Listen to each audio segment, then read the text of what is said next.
ஒரு பொண்ணு தன்னுடைய சைட்ல நியாயம் இல்லைன்னு வைங்களேன், இவ்வளவு தூரம்லாம் வரமாட்டாங்க. அவங்க அடிச்சது உண்மை, சித்திரவதைப்படுத்தியது உண்மை. பொள்ளாச்சி சம்பவத்தை மூடி மறைக்க அதிமுக நடத்தும் நாடகம், ஒரு குடும்ப பிரச்சனையை இவ்வளவு பெருசாக்குறாங்க அப்படின்னு பேசுறாங்க. அப்ப இமேஜின் அந்த பையனை பேக்கப் பண்ற மாதிரி தான் தெரியுது. அவனை பேக் பண்றதுனால தான் இந்த பொண்ணோட பாத்தீங்கன்னா இதோடைய ஃபேஸ் எல்லாத்தையும் டிஎம்கே ஐடிவிங்க ரிவீல் பண்ணுது.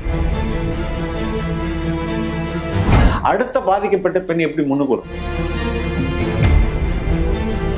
20 வயதில் டு 25 வயசுல உள்ள 20 பேர்கிட்ட இவன் இது மாதிரி பண்ணியிருக்கான். 5 இயர்ஸ்க்கு ஒரு பொண்ணு கூட தொடர்புல இருப்பாங்க. திமுக ஆதரவாளர்கள்ன்ற பேர்ல வன்மத்தோட கக்குறாங்க இந்த பொண்ணு. நீ இப்படி எல்லாம் போய் சொல்லிட்டு சுத்திட்டு இருக்காத. எங்களுடைய ஐடி விங் தெரியுமா உனக்கு? எங்களுடைய லீகல் விங் தெரியுமா உனக்கு? நாங்கெல்லாம் வந்தா என்ன ஆகும் தெரியுமா? இன்னைக்கு அந்த பெண்ணை அதோடைய நடத்தையை குறை சொல்வதற்காகவே பெரும் கூட்டம் அதையே ஒர்க் பண்ணிட்டு இருக்காங்க. இந்த பொண்ணோட கொஞ்சம் வயது பெரிய பொண்ணு எனக்கு இருக்கு. நான் ஒவ்வொரு முறை இந்த பொண்ணை பேசும்போதும் என்னுடைய மகள் ஞாபகம் எனக்கு. இதுதான் அரசு முக்கியமா கவனிக்கணும். இதுலதான் ரொம்ப சென்சிட்டிவா அரசு இருக்கு. இதை ஒரு செய்தியாளரா நம்ம பேசணுமா பேசக்கூடாது?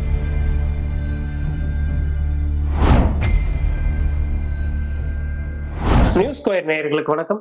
சமீபத்துல அரக்கோணத்துல ஒரு கல்லூரி மாணவி ஒருவர் திமுக பிரமுகர் மேல புகார் அளிக்கிறதுக்காக காவல் நிலையம் போயிருக்காங்க.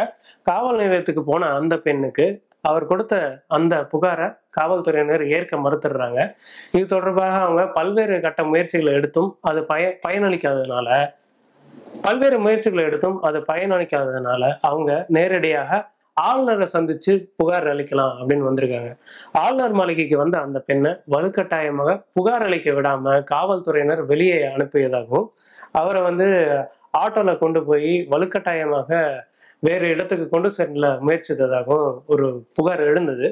இது தொடர்பாக பேசுவதற்காக நம்முடைய ஊடகவியலாளர் ஃபெலிக்ஸ் ஜெரால்ட் அவர்கள் இணைந்திருக்கிறார். வணக்கம் சார்.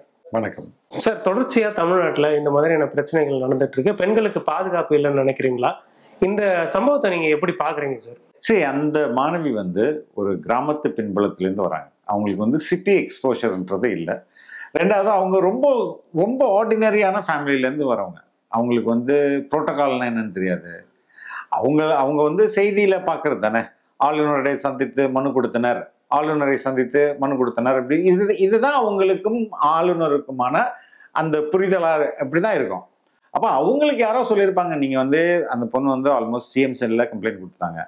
லோக்கல் அவங்க ஊர்ல உள்ள லோக்கல் ஆலோமன் போலீஸ் ஸ்டேஷன்ல ஆரம்பிச்சு டிஜிபி வரையும் சொல்லிட்டாங்க. சிஎம் செல்லுக்கு புகார் அனுப்பியாச்சு. அடுத்தது என்ன இருக்கு, யார் இங்க அப்படின்னா யாராவது சொல்லியிருக்கலாம், நீங்க கவர்னர்கிட்ட போய் மனு கொடுக்குன்ட்டு. அவங்க என்ன நினைச்சிட்டாங்க, கவர்னர்கிட்ட மனு கொடுக்குறதுன்றது அவங்க லோக்கல் போலீஸ் ஸ்டேஷன்ல போய் மனு கொடுக்குற மாதிரி நினைச்சிட்டு கிளம்பி வந்துட்டாங்க. அப்ப இங்க ப்ரோட்டோகால்னு ஒன்று இருக்கு. நீங்க ப்ரையரா அப்பாயின்மெண்ட் வாங்கணும், அதுக்கு அப்பாயின்மெண்ட் கொடுக்கணும், அதுக்கப்புறம் அவங்க டேட்டும் டைமும் அவங்க சொல்லுவாங்க. அந்த டைம்ல தான் நம்ம இது மாதிரி எந்த புரிதலும் இல்லை அவங்களுக்கு. அவங்க ஒரு எந்த ஒரு அரசியல் பின்புலமோ இல்லை பியூரோக்ராட்டிக் பின்புலமோ இல்லை அட்லீஸ்ட் ஒரு ஜேர்னலிஸ்ட் எந்த பின்புலமும் இல்லாத ஒரு சாதாரணவங்க. அவங்களுக்கு நேராக போனால் கொடுத்துருவோம் போல இருக்கு அப்படின்னு சொல்லிட்டு அவங்க நேராக வந்துடுறாங்க. வந்தால் எப்படி எந்த காவல்துறை அனுமதிக்க மாட்டாங்க. ஆனால் அவங்க வந்த செய்தி ஊடகங்களுக்கு தெரிஞ்சிச்சு. ஊடகங்கள் குமிய ஆரம்பிச்சிட்டாங்க. குமியாம அங்கே அகெயின் ஒரு ப்ரெஷர் மவுண்ட் ஆகும்ல. அப்போ அங்கே தேவையில்லாமல் இதுக்கு ஒரு க்ரௌடு கொடுத்து இது ஒரு செய்தி ஆகும். அதனால அதை அவாய்ட் பண்ணுறதுக்காக போலீஸ் அப்படி பண்ணுறாங்க வச்சு. அந்த அளவுக்கு இன்னசென்ட் அவங்க. அப்படிதான் நம்ம அதை புரிஞ்சுக்கணும்னு நினைக்கிறேன் நான். ஒரு குக்கிராமத்துல இருந்து வராங்க சார். எதுவுமே தெரியாத, எக்ஸ்போஷரே இல்லாத ஒரு பொண்ணு இவ்வளவு போல்டா நேரடியா ஆளுநரை சந்திக்கலாம் அப்படின்ற மூவ் எப்படி பாக்குறீங்க? அதாங்க, இப்போ ஆதங்கம் வேற, ஆதாங்கம் ஒண்ணு, ஆற்றாமை ஒண்ணு. என் பக்கம் எல்லா நியாயமும் இருக்கு. நான் எந்த தவறுமே செய்யல. நான் வஞ்சிக்கப்பட்டிருக்கேன். ஆனா எனக்கு இந்த சிஸ்டம் என்னை குறை சொல்லுது, என் மேல தப்புன்னு சொல்லுது. நான் என் மேல எல்லா சரியும் இருந்தும் எனக்கு எதிராக என் மேல் இவ்வளவு பெரிய ஒரு வன்முறை கட்டவிழ்க்கப்பட்டிருக்கு. நான் வஞ்சிக்கப்பட்டிருக்கேன், அந்த ஆதங்கம். ஆனா எனக்கு நீதி கிடைக்கலையே. இப்போ நான் எங்கே போகிறது அப்படின்ற அந்த ஆதங்கம் இருக்குல்ல, அதுதான் அவங்களை ஆளுநரை நோக்கி கூட்டிகிட்டு போகுது. அவங்க தொடக்கத்திலேயே அவங்களுக்கு அந்த நீதி கிடைச்சிருந்தா எதுக்கு அவங்க இங்கே இவ்வளோ தூரம் வரப்போகிறாங்க? ஸோ அவங்களோட மெயின் கம்ப்ளைண்ட் என்ன, நான் கொடுக்குற கம்ப்ளைண்ட்ல எஃப்ஐஆர் போடுங்க, அவ்வளோதான் அவங்க கேட்குறது. காவல்துறை ஏன் வந்து ஃபைல் பண்ணவே மாட்டாங்க? எஃப்ஐஆர் அந்த அந்த மாணவி வந்து ஒரு சாதாரண இண்டிவிஜுவல் தானே, ஒரு இண்டிவிஜுவல். நேற்று திமுக கண்டன பொதுக்கூட்டம் அங்க நடத்துறாங்க. நீங்க இமேஜின் பண்ண முடியுதா? யாருக்கு எதிராக? அதிமுக எதிராகன்னு அவங்க சொல்றாங்க. பட் யாரை பேஷ் பண்றதுன்னா, இந்த பொண்ணை பேஷ் பண்றதுக்கு தான் ஒரு ஒரு கண்டன ஆர்ப்பாட்டமே நடத்துறாங்க இல்லைங்க. இப்ப மகளிர் அணியெல்லாம் சேர்ந்து வந்து இன்டைரக்டா மிரட்டுறாங்கன்னு சொல்லலாம். இன்டைரக்டா மிரட்டுறாங்க. ஆப்வியஸா அதுல பேசுறது இது வந்து ஒரு குடும்ப சண்டைன்னு கொண்டு வராங்க. இது ஃபேமிலி டிஸ்பியூட். அப்போ புரியுதுங்களா உங்களுக்கு? ஒரு பெரிய இது பொள்ளாச்சி சம்பவத்தை மூடி மறைக்க அதிமுக நடத்தும் நாடகம். ஒரு குடும்ப பிரச்சனையை இவ்வளவு பெருசாக்குறாங்க அப்படின்னு பேசுறாங்க. அப்ப imagine the importance that was put into this issue. இல்லைன்னா ஏங்க ஒரு ஆர்டினரி சின்ன பொண்ணுங்க, அது இந்த பேக்ரவுண்டும் இல்லாத ஒரு பொண்ணு அது சொல்லிச்சு விடுங்க, டிஎம்கே ஏடிஎம்கே ஆர்ப்பாட்டம் நடத்துனாங்க, நாங்கள் அந்த பையன் மேலே ஆக்ஷன் எடுத்துட்டோம், போலீஸ் விசாரிக்குது, விட்டுட்டு போகலாம்ல. அதோட ஒரு ஆர்ப்பாட்டம் நடத்த வேண்டிய தேவை என்ன இருக்குது? அதுதான் எனக்கு ரொம்ப வியப்பா இருக்குது. ஒரு காலேஜ் பொண்ணு, அவங்க காலேஜ் படிச்சுட்டு இருக்காங்க. காலேஜ் படிக்க அண்ணா யூனிவர்சிட்டி அந்த மாணவியே நேரடியா வந்து புகார் கொடுத்துட்டா, அந்த பொண்ணு அதுக்கு வந்து ஒரு அனுமதி கொடுக்கல. ஆனா நாம் தமிழர் கட்சி ஆர்ப்பாட்டம் நடத்துறாங்க, அதுக்கு அடுத்தது பாட்டாளி மக்கள் கட்சி ஆர்ப்பாட்டம் நடத்துக்கு முயற்சி பண்ணாங்க. ரொம்ப லேட்டா ஏடிஎம்கே எல்லாம் ஆர்ப்பாட்டம் பண்ணாங்க. இப்ப அந்த பொண்ணை எதிர்த்து டிஎம்கே ஆர்ப்பாட்டம் நடத்துவாங்களா? ஸோ இதை தாண்டி இன்னும் நிறைய விஷயங்கள் இருக்கு. அதாவது திமுக ஆட்சிக்கு வந்ததுக்கு அப்புறமே அவங்க பீரியாடிக்கல் அஃபென்ஸ் நிறைய பண்றாங்க, திமுகவினரே பண்றாங்க அப்படின்ற விஷயம்லாம் வச்சுட்டு இருந்தாங்க. அதுக்கு எந்த ஆக்ஷனுமே எடுக்கலையே டிஎம்கே சைட்ல இருந்து. அதுதான் நம்ம புரியாத புதிரா இருக்குது. எந்த ஆக்ஷனும் எடுக்கல. அவங்க ஆக்ஷன் எடுக்கிறதுக்கு பதிலாக இப்போ அந்த மாணவி வழக்கம் உங்களுக்கு தெரியும், சிபிஐ கிட்ட போக வேண்டாம்னு சொல்லிதான் இவங்க தமிழக காவல்துறை போகுது. அதுக்கப்புறம் வந்து அசம்பிளியில படிக்கிறாரு, அதிமுகவை சேர்ந்த ஒருத்தரை நாங்கள் கைது பண்ணிட்டோம். இது ஏங்க இதுல பாலிடிக்ஸ் பண்றதுக்கு தேவை இருக்கா? இதுல அரசியல் பண்ணணுமா? ஒரு இண்டிவிஜுவல், ஒரு காலேஜ் ஸ்டூடெண்ட்டு, அந்த பொண்ணு, அதுக்கு ஆல்ரெடி கல்யாணம் ஆயிடுச்சு, அந்த பொண்ணு வந்து நடத்தி சரியில்லை, இதெல்லாம் இது இருக்கட்டுமே. என்ன இப்போ கல்யாணம் ஆனது குற்றமா? யாருக்குமே கல்யாணம் ஆகி இரண்டாவது மனம் நடக்கவே இல்லையா? அவங்க வந்து ரெஜிஸ்டர் அதாவது ப்ராப்பராக டிவோர்ஸே ஆகலைன்னே வச்சுப்போமே. அவங்கள்ட்ட இதே மாதிரி அந்த கேரக்டர் அசாசினேஷன் இருக்குல்ல, அதுதாங்க ரொம்ப மோசம். That they've started. ஸோ அந்த தெய்வ செயல் அப்படின்ற அந்த பர்சனை வந்து இவங்க பேக் பண்றாங்களா ரொம்ப? யாரு? டிஎம்கே சைட்ல அப்படிதான் தெரியுது. அந்த பையனை பேக்கப் பண்ற மாதிரி தான் தெரியுது. அவனை பேக் பண்றதுனால தான் அதுதான் சொல்லுனேன், ஒரு கண்டன ஆர்ப்பாட்டம் ஒரு ஆளும் கட்சி அங்க நடத்தணும்னு என்ன தேவை இருக்குது? அவருக்கு பெயிலும் கொடுத்துருக்காங்க. பெயிலும் கொடுத்துருக்காங்க. அந்த பொண்ணு இன்னொன்னு சொல்லுது, இப்போ அந்த பையன் வந்து அது பேர்லேயே ஒரு பேங்க் அக்கௌண்ட்டை ஓப்பன் பண்ணி அதை வச்சுக்கிட்டு அவனே டிரான்சாக்ட் பண்ணியிருந்திருக்கான். அது சொல்லுது, ரெண்டு விஷயத்துக்காக என்னை பயன்படுத்தியிருக்கானோன்னு எனக்கு இப்போ சந்தேகம் வருது. ஒன்று வந்து இது மாதிரி மற்றவர்களுடைய பாலியல் இச்சைக்கு தன்னை அந்த அனுப்புவது. இரண்டாவது, என் பேர்லேயே ஒரு அக்கௌண்ட் ஓப்பன் பண்ணி நிறைய கேஷாக போட்டு அதெல்லாம் ஒயிட் ஆக்கியிருக்கான் அப்படின்றதும் எனக்கு சந்தேகமாக இருக்குது. அதுக்கு நான் தனி கம்ப்ளைண்ட் இன்னைக்கு கொடுத்துருக்கேன் அப்படிங்குது. அப்போ இவ்வளோ நடக்குது, ஆனால் எந்த நடவடிக்கையுமே எடுக்கப்படுறது இல்லையே. இப்போ அங்கே இருக்கக்கூடிய லோக்கல் காவல் நிலையத்தில் அவங்க போய் புகார் அளிக்கணும் கண்டிப்பாக. அப்படி கொடுக்கும்போது அங்கே யாரும் எதுவும் ரியாக்ட் பண்ணல. இந்த பர்சன்னால தெய்வ செயல் அப்படின்ற நேம்னால அவங்க எடுக்கல. சரி, அதை தாண்டி அவங்க எஸ்பி கிட்ட போயிருக்கலாம், எஸ்பியும் ஆக்ஷன் எடுக்கல அப்படின்னு சொல்கிறாங்க. எம்எல்ஏ கிட்ட போனோம், எம்எல்ஏ தான் ஹெல்ப் பண்ணாரு, அரக்கோணம் ரவி அவர்கள் தான் வந்து ஹெல்ப் பண்ணாரு அப்படின்னு சொன்னாங்க சார். இப்போ அதெல்லாம் தாண்டி அவங்க ஆளுநர் வரைக்கும் வர்றதுக்கான நோக்கம் என்னவா இருக்கு? அதான் அவங்களுக்கு சரியான இப்போ அந்த பையனுக்கு பெயில் கிடைக்காது அப்படின்னு நினைச்சிருக்கலாம். ஏன்னா அவங்க வந்து அடிச்சது உண்மை, சித்திரவதைப்படுத்தியது உண்மை அப்படின்னு ஒரு பொண்ணு தன்னுடைய சைட்ல நியாயம் இல்லைன்னு வைங்களேன், இவ்வளவு தூரம்லாம் வரமாட்டாங்க. அவங்க வந்து அன்லெஸ் ஒரு பெரிய பொலிட்டிஷியனா இருந்து அப்படிதான் இதெல்லாம் இப்படியெல்லாம் வந்து பாலிடிக்ஸ் பண்ணி இவங்க பாவம் சின்ன 21 வயது பெண், அதுக்கு எதுக்கு இதெல்லாம் தேவையா? அதோட ஐடென்டிட்டி எல்லாத்தையும் ரிவீல் பண்றாங்க. இவ்வளோதையும் தாண்டி அது இந்த களத்துல நின்று போராடுதுல்ல, அதுக்கான தேவை என்ன இருக்குது? இதனை ஆட்சி மாற்றத்தை ஏற்படுத்த போதா? அதுக்கு அப்படி ஒரு தேவை இருக்குதா? இல்லை தேவை குற்றமே செய்யாத ஒருத்தர் மேலே பழிய போடணும்னு அதுக்கு என்ன தேவை இருக்கு? அப்படியே செஞ்சாலும் அது வந்து ஒரு ஒரு கணவனையும் தாண்டி இன்னொரு தேர்ட் பார்ட்டியை எதுக்கு அவங்க உள்ள இழுத்துட்டு வராங்க? அவங்க என்ன ஏடிஎம்கே பெய்டு ஏஜென்ட்டா? அப்படிலாம் ஒன்றும் கிடையாதுல்ல. ஸோ இதுதான் ரியாலிட்டியாக இருக்குது. அதுதான் ரொம்ப வருத்தமாக இருக்குது. விமன் சேஃப்டி எந்த அளவுக்கு இருக்குன்னு நினைக்கிறீங்க? இப்போ இந்த மாதிரியான இன்சிடென்ட்ஸ் நடக்குது. ஏற்கனவே வந்து டிஎம்கே மீட்டிங் ஒன்று நடந்துட்டு இருந்தப்போ போலீஸை ஹராஸ் பண்ணாங்க டிஎம்கே பர்சன்ஸ் அப்படின்னு சொல்லி ஒரு கம்ப்ளைண்ட் இருந்தது சார். அந்த மாதிரிலாம் நடந்துட்டு இருந்தது. அதுக்கப்புறம் இப்போ அண்ணா யூனிவர்சிட்டி இஷ்யூ நடந்தது. ஸோ அடுத்து இப்போ இந்த பொண்ணோட இஷ்யூ நடந்தது. இப்படியே போச்சுன்னா இப்போ அண்ணா யூனிவர்சிட்டியில் நீங்கள் பார்த்தீங்கன்னா அந்த பாதிக்கப்பட்ட பெண்ணுடைய பெயர் எல்லாமே வந்து அந்த எஃப்ஐஆரே லீக் ஆச்சு. அதுக்கு அடுத்தது இந்த பொண்ணோட பார்த்தீங்கன்னா இதோடைய ஃபேஸு எல்லாத்தையும் வந்து டிஎம்கே ஐடிவிங்க ரிவீல் பண்ணுது. இப்போ அதே மாதிரி பொள்ளாச்சி சம்பவத்திலையும் பார்த்தீங்கன்னா அவங்க அந்த பாதிக்கப்பட்டவங்களுடைய பெயர்லாம் இப்போ இப்படி பண்ணும்போது அடுத்தவர் எப்படி முன் வருவார்?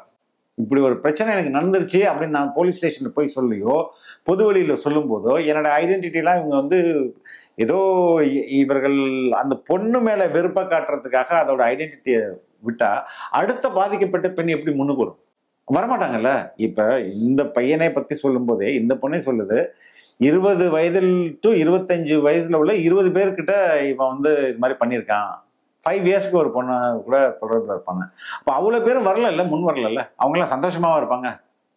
எல்லாருமே ஒரு அந்த ஊர்லேருந்து ஒரு தம்பி எனக்கு ஃபோன் பண்ணாரு. எங்கள் அக்காவே அவன்கிட்ட 50,000 ரூபாய் ஏமாந்துட்டாங்க. இதே மாதிரி தான் கல்யாணம் பண்ணுறோன்னு சொல்லி ஏமாந்துட்டாங்க.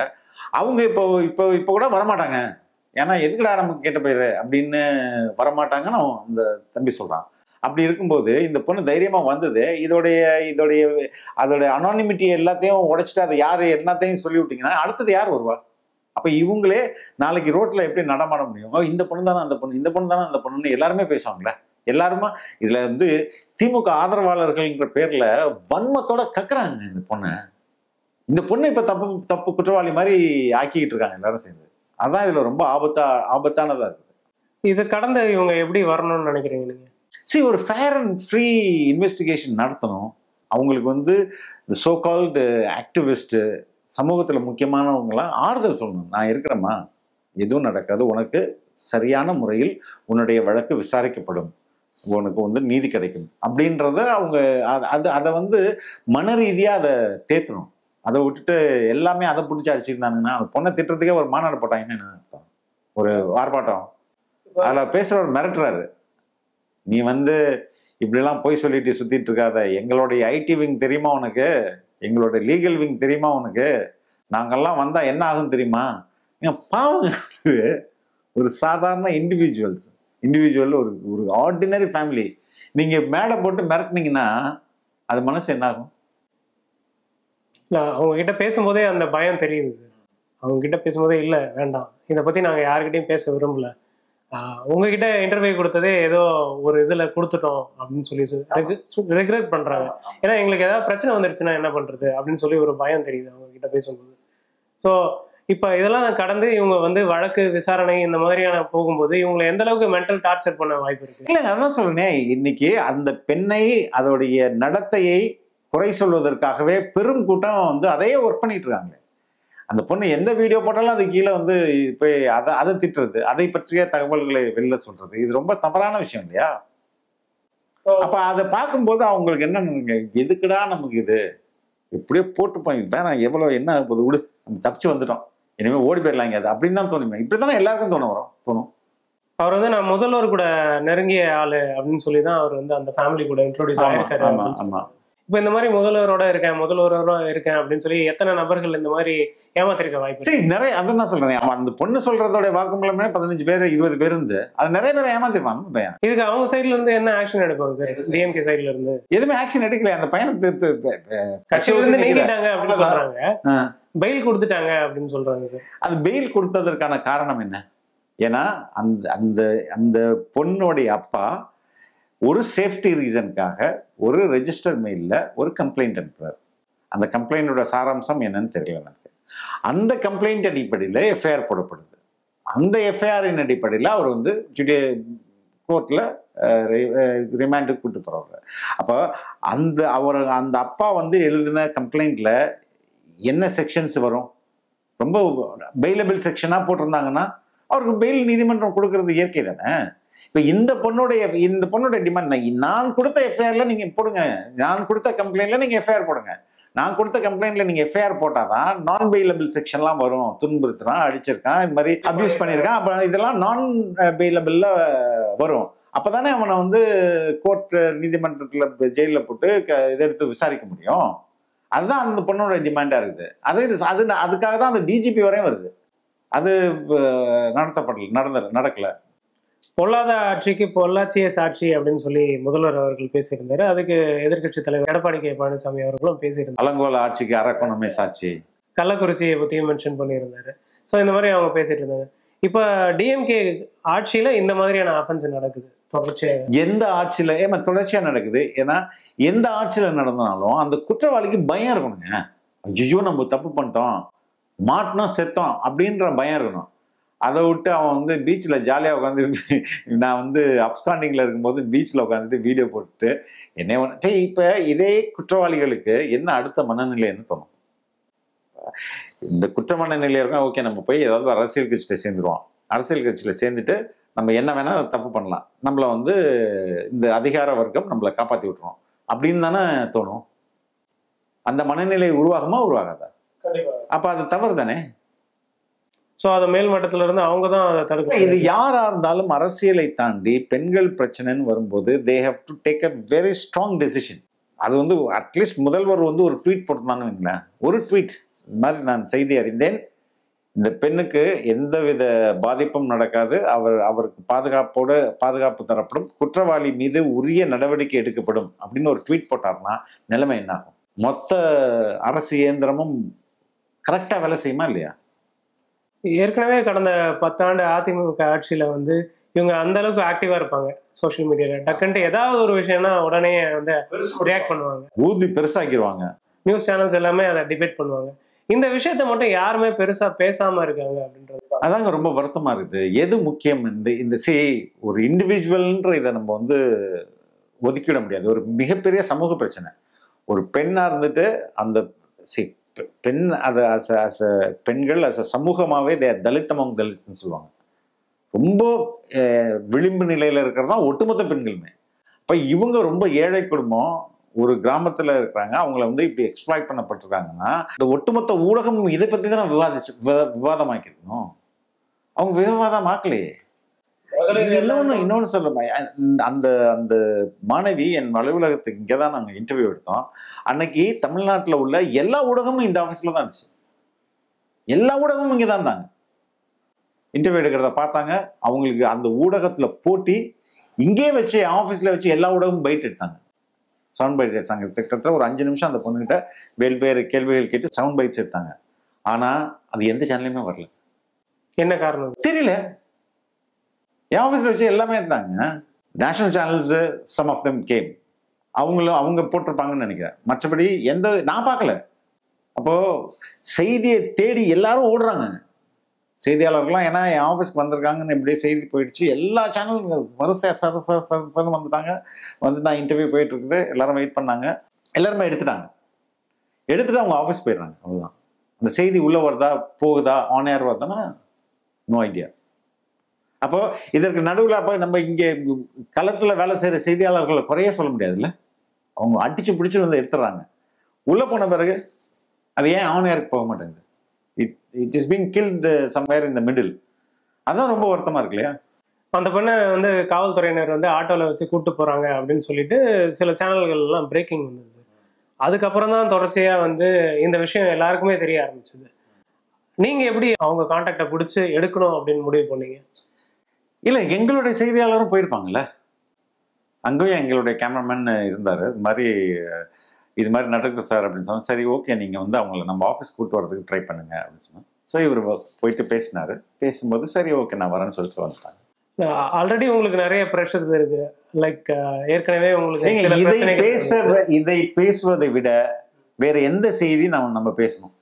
எனக்கு இந்த பொண்ணோட கொஞ்சம் ஒரு இதை விட கொஞ்சம் வயது பெரிய பொண்ணு எனக்கு இருக்குது. நான் ஒவ்வொரு முறை இந்த பொண்ணை பேசும்போதும் என்னுடைய மகள் ஞாபகம் வரும். எனக்கு உண்மையில சொல்றேன், நான் இதுக்காக சொல்ல வரல, என்னுடைய மகள் ஞாபகம் வரும். இந்த கேள்வியை நான் ஏன் கேட்கிறேன்னா, உங்களுடைய அலுவலகத்துல இருந்து சில பொருட்கள் எல்லாம் சீஸ் பண்ணப்பட்டது. Okay fine. இதை ஒரு செய்தியாளரா இருந்து நம்ம பேசணுமா பேசக்கூடாது? கண்டிப்பா பேசணும். இதை தானே பேசணும். கண்டிப்பா பேசணும். இல்ல இதுக்கான அந்த போல்ட் மூவ் எடுக்கிறதுக்கு இருக்குல்ல, ஏன்னா நிர்வாக ரீதியா உங்களுக்கு வந்து சில சிக்கல்கள் வந்தது. நான் இதனால தான் நான் பல சேனல்களில் வந்து என்னால் நீடித்து ஒர்க் பண்ண முடியாமலே போகுது. நான் ஆல்மோஸ்ட் இங்கே உள்ள சன்ல ஒர்க் பண்ணியிருந்திருக்கேன், பாலிமர்ல இருந்திருக்கேன், சத்தியம்ல இருந்திருக்கேன். எல்லாமே இந்த எது நியூஸ் அப்படின்னு முடிவெடுக்கிறதுல அதில் கொஞ்சம் கிளாஷ் வரும். அப்போ எனக்கு கடுப்பாயிரும். என்னடா இதுதான் நியூஸ், இதை விட்டுட்டு நம்ம இன்னும் இது தேவையில்லாத ஒருத்தனுக்கு சொம்படிக்கிறத நியூஸாக பண்ணிட்டு இருக்கணுமா அப்படின்றதுல தான் எனக்கு கிளாஷே வந்திருக்கு பல நேரங்கள். அப்போ அதுதான் நான் வந்து ரெட்பிக்ஸ் ஆரம்பிக்கிறதுக்கே காரணமாச்சு. எது எனக்கு செய்தியாக படுதோ அதுதான் இங்கே பேச எனக்கு எல்லா உரிமையும் இருக்குல்ல, எல்லா சுதந்திரமும் இருக்குல்ல.